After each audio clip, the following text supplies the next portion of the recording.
I'm Judy Mitchell, and I'm with CashNLearn. CashNLearn seeks to help small businesses and startups by providing business mentoring, education, and funding. I am doing these blab sessions to try to highlight some certain aspects of business so that startup businesses can learn from the blabs and avoid some of the major pitfalls that go on. And I believe to keep these short and sweet because all of our time is so valuable. I do welcome guests to chime in with questions, so if you have a question, please join us.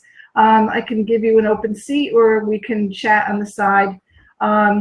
Tonight I'm with Betsy Veninetti, who has an MBA in marketing, a long storied history within the industry with commodities, and particularly coal. And I'm going to be peppering her with questions tonight about marketing. And our subject tonight is old school marketing 101. And as she lovely has put it so lovely, other shiny things. So Betsy, let's start off with some of the major misconceptions that people have with marketing. I think when people ask me, am I right? Am I reverberating with you? I'm fine. Okay. When people find out that I'm in marketing, the very first question they ask me about is promotions and advertising, because it seems to be the most popular thing when someone's starting a small business or new to business. Is the side of marketing they're most familiar with, the ads they see, the promotions they get, the things that I call the shiny things, because they're kind of fun. You get to be a little creative, you get to do some things that are kind of clever, and really a foundation of a really solid marketing plan before you start to jump into stuff like that, I think is really, really important. Okay, and I recognize I've never dealt in marketing except for the peripheral touches that we all do in business. But I understand that we all operate in a very dynamic environment, and things like other competitors and laws and regulations and economic and social conditions all impact us. And you can see that they're threats or they can be opportunities. So I'd like you to discuss what goes into the marketing mix. What kinds of things do we think about? To me, it's almost like your business plan, less maybe the financial bit and maybe the HR bit. First of all, you're going to look at your product, which, because there are 4 P's in marketing, the word had to start with a P. But really, it means whatever it is you're trying to sell. It may be a service, it may be a product, it may be more of a concept. And no matter what it is, you really need to sit down and spend some time defining exactly what you want your product to be. Because it can take on a lot of shapes and there's a lot of different ways. I mean, for any of us who, eat at restaurants, for example, there's all different kinds of pizza places and they're not all exactly the same. So someone's kind of spent some time sitting down thinking, well, I'm going to do my business this way. I think that's the first thing you need to do. Once that's been settled, then you want to start to think about how you're going to price your product. And pricing is one of those things that's really tricky. There's a whole lot of facets to it. A lot of people think of, either the really exclusive high-priced items or really low-cost items. But there's a lot of psychology that goes into it as well. There's a reason why places like Walmart have ridiculously crazy prices, things for $9.47. It's because it draws attention, because it gets your attention. So there's a whole lot of theory there, and also theory on when you're entering a market, how you price yourself in relation to your competition. Are you trying to undercut them so that you can gain new business? Are you trying to be more expensive than them to prove that maybe you have a better product? There's a lot of things to consider. And then once you do that, you have to start thinking too about the place piece of the marketing mix. And that really is all about location, location, location. And especially in this day and age, it's the argument or the thought process of, do I want to be brick and mortar or do I want to be online? Can my business be online? Is it a business that needs personal touch where online maybe isn't the thing for me? And then finally you get to that promotion piece. Once you've established the rest of it and you've got a good foundation, then how am I going to let people know what I have to offer and how they can get to me? And I'd imagine all of that requires that you understand your customer base. You need to know Absolutely. what people want and solve that need. And Yeah. then you can structure all the other things, the placement and the price around that. Absolutely. You need to look at what we like to call your value proposition. And basically, that is really looking at who your customer is, trying to answer that need question of what is it exactly that I have that someone that fills a need that somebody else has, and what value do I bring when I'm for that product? Is it, again, it's that kind of that pricing piece, but it's also a psychological value, I think. Right. And it addresses, for me, we all have needs. And then we move into wants, which is necessarily something that you need.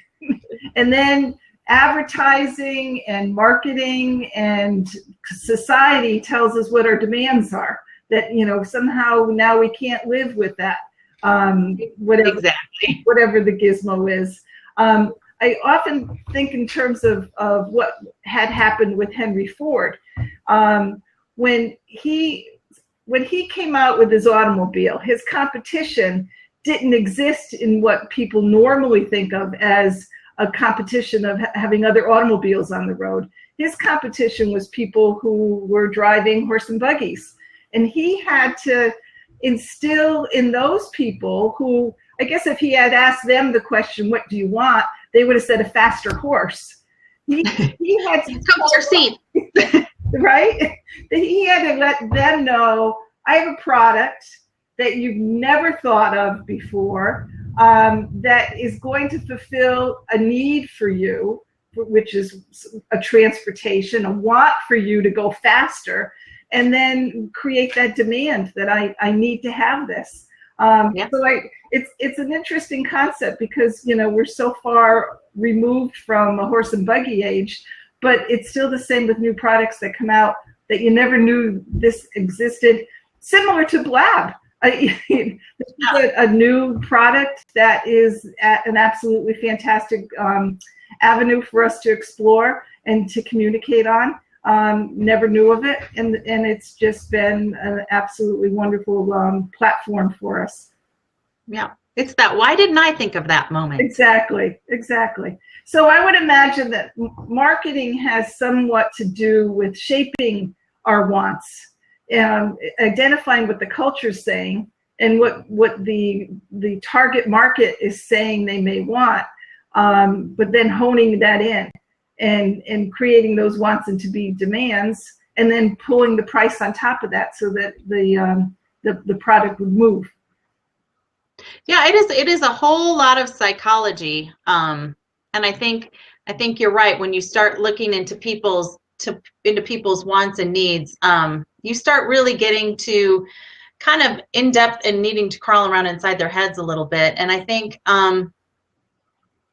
a lot of times in understanding your target market, it's looking at a lot of times their lifestyle, a lot of times their educational level, their socioeconomic bracket, really who they are on the inside and who they are in their everyday lives. I'm always amazed that we can continue that Coca-Cola was ever so successful selling people sugar water.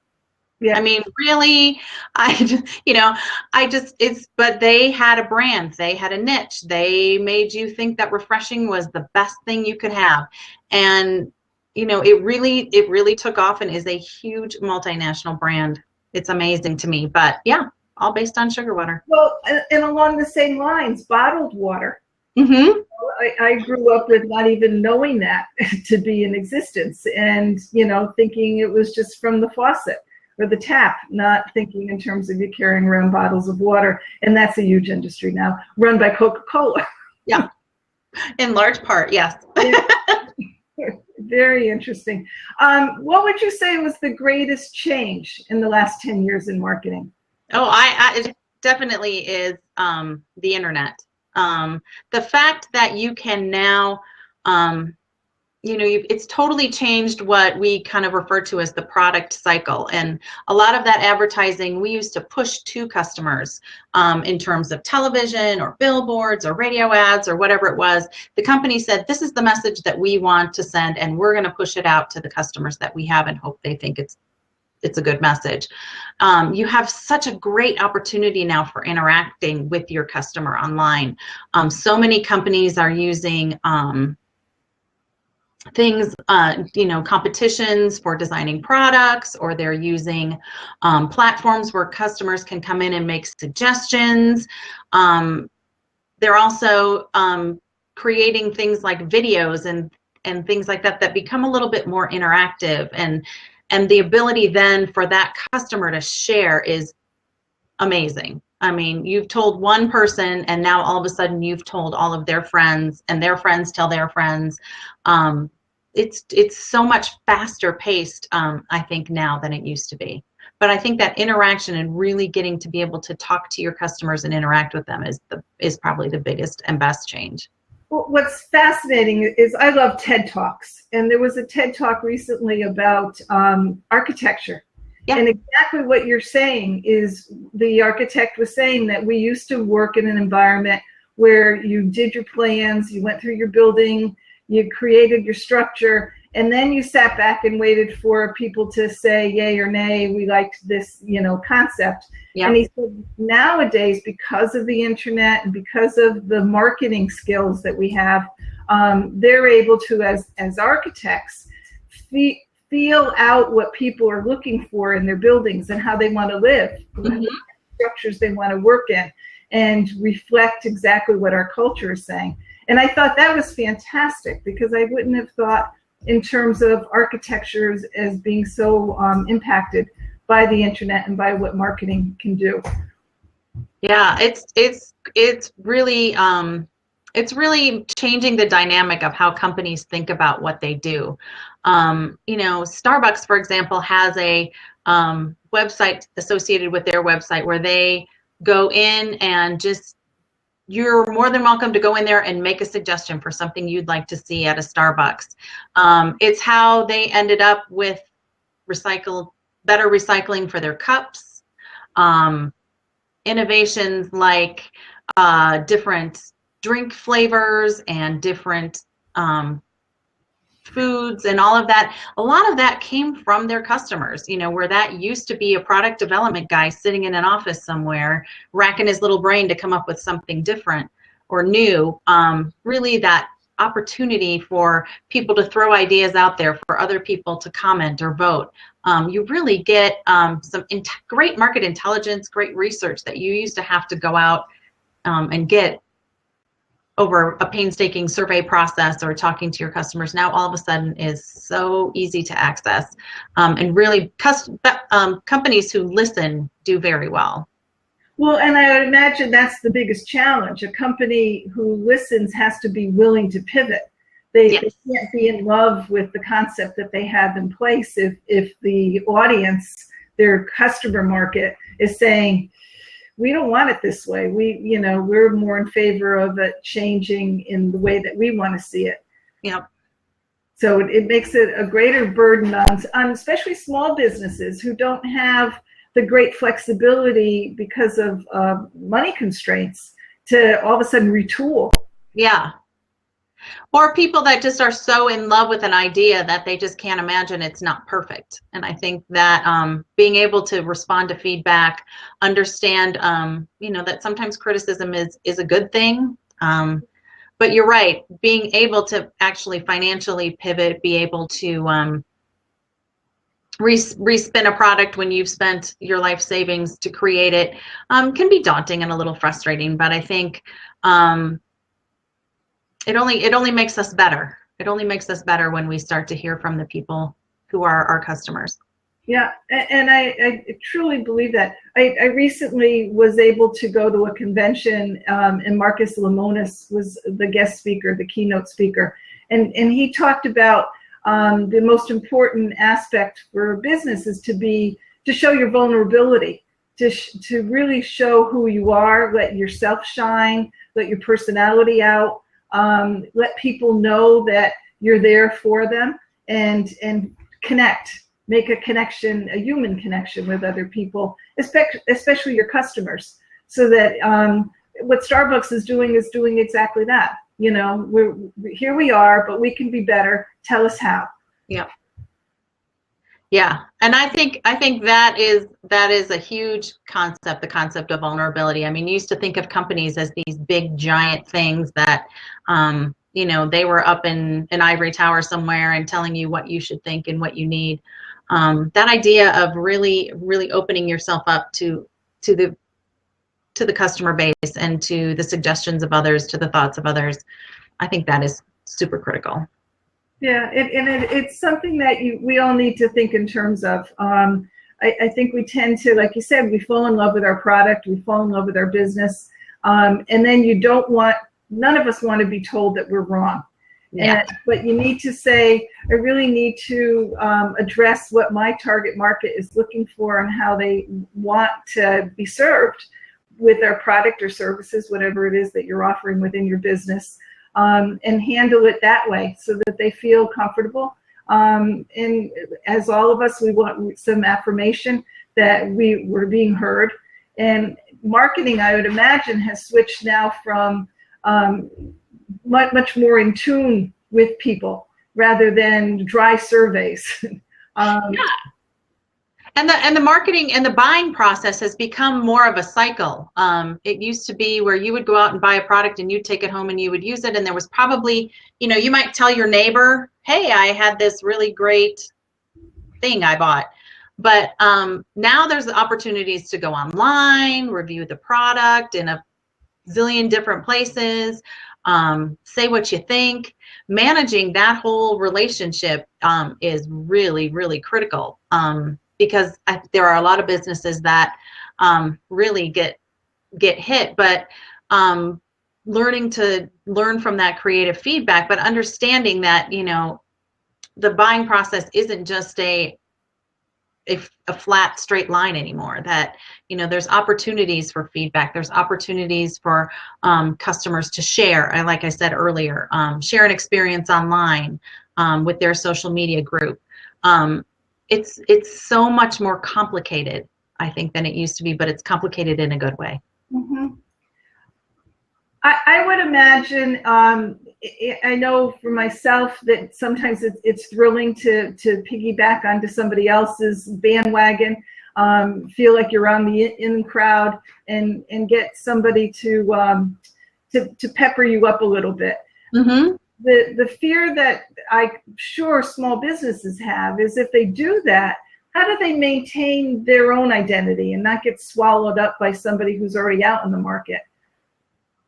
I think that that has a lot to do with how they set their own brand, making sure that they're always true to their own product. It's great to partner with others, but making sure that you always can stand alone, but also that you're making sure that your true identity is always part of the mix. And it sometimes just takes being a little bit tough, but making sure that you have a constant message all the time, that you're constantly reiterating that message, but that you're trying to establish your own brand as well as trying to be part of bigger consortiums. What do you think are the most important avenues today to keep your brand going, to establish it and then reinforce it? I think any of the social media channels, and it will truly depend on the kind of business you are as to which social media channels and who your target market is. I know Facebook's kind of become something for old people like me, and everybody else is doing Twitter and all of those other things. But I think you know, really reiterating a message and making sure it's a consistent message. I think sometimes we get tired as business people of hearing us say the same thing over and over and over, but understanding that not everybody's heard that message. So when you continue to say it over and over, when you continue to identify with a certain concept or a certain idea that relates back to your product or service, it takes repetition. It takes us, you know, I've heard anywhere from 3 to 7 times to hear something over and over before we really sink in and before we really get it.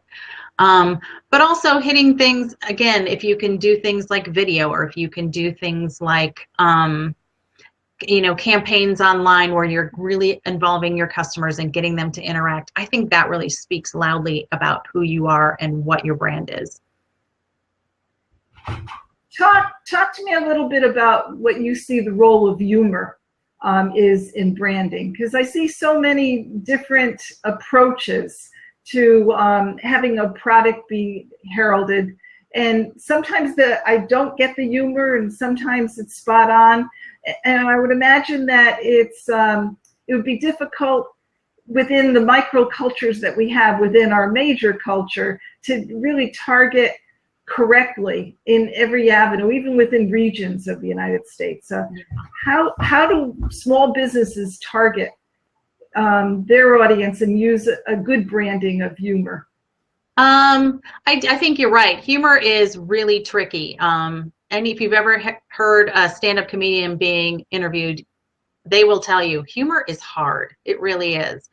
And I think you have to keep it simple. I think you have to keep it, I'm not sure the word I want is, but try not to be crass or crude about it. I think that can kill a brand quicker than anything. Yes.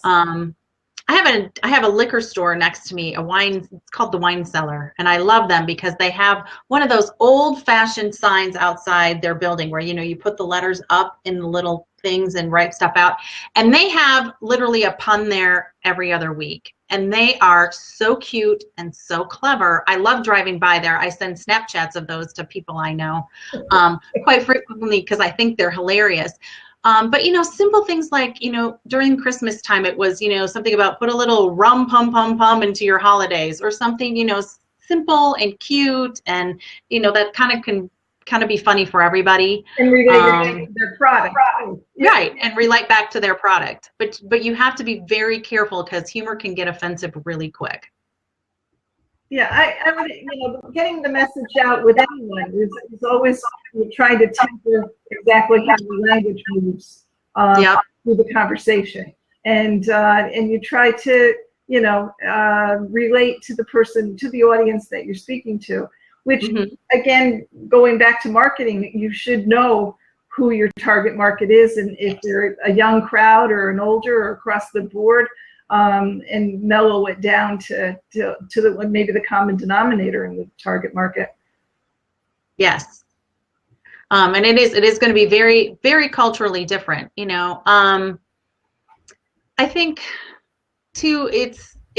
I think when you said regional, I think that's a really big idea too, because you can play off so many things that are going on, especially as a local entrepreneur, that's going on within your market. I know right now. The city of Denver is crazy with bronco fever, and everything I see in every small business that I drive by has something to do with the fact that we're in the playoffs right now. And I think that is a very local thing. It's feeding into your community. It's feeding into what the people next door to you are interested in, and it probably wouldn't play so well anywhere else. But right here, right now, it's kind of the thing to do. Yeah. What do you think the biggest challenge is for a small business, for a startup, within the realm of marketing? I think it's using your dollars wisely. Marketing can be really expensive, especially if you're talking about hard goods like flyers or any kind of a brochure or a booklet or that kind of thing, or gifts and trinkets and stuff. You really have to kind of think that stuff through, I think, thoroughly, to make sure that whatever it is that you're putting out there is something that's going to appeal to and relate to your market, because those can be big dollars. The other thing is I know a lot of the social media sites, especially those where people can do reviews, like a Yelp, for example, have started, because they needed to monetize their service, have started the pay for play scheme. And so that if you're not willing to spend the money, Right. You don't always get your good reviews out there. So again, how important is that to you? How important is that to your business? And you know, paying for ads online, is that something you think you need to do? Is that something you think you're going to get play on? You know, there's marketing that can be expensive for sure, and really developing a solid media plan, I think, is really important, so that you're making sure you use those dollars well. And I think one of the things that small businesses forget to do is to ask the customer, how did you hear of us? Because Yes. great insight to, you know, how did you're a new customer, you've just walked into my store, my shop, onto my website. How did you hear about us? And I think that would let them know how their advertising campaigns are going. If they're spending money in a direction that's not providing them any new lines of business, that maybe they don't need to go that way. And if something else that they hadn't even thought of is really the market that is coming into them from that avenue. Right. So I think that they need to just ask. And that goes back to getting to know your people. You know, say to them, I'm starting up, this is a new business, I want to serve you well. You know, be honest and transparent and tell me different ways that I can get the word out. What would be helpful to you? Right. Because I think emails are dead. I don't think people like to get, you know, bombarded by emails anymore. Yeah, you have to be very careful with emails anymore. Yeah. You have to be pretty targeted.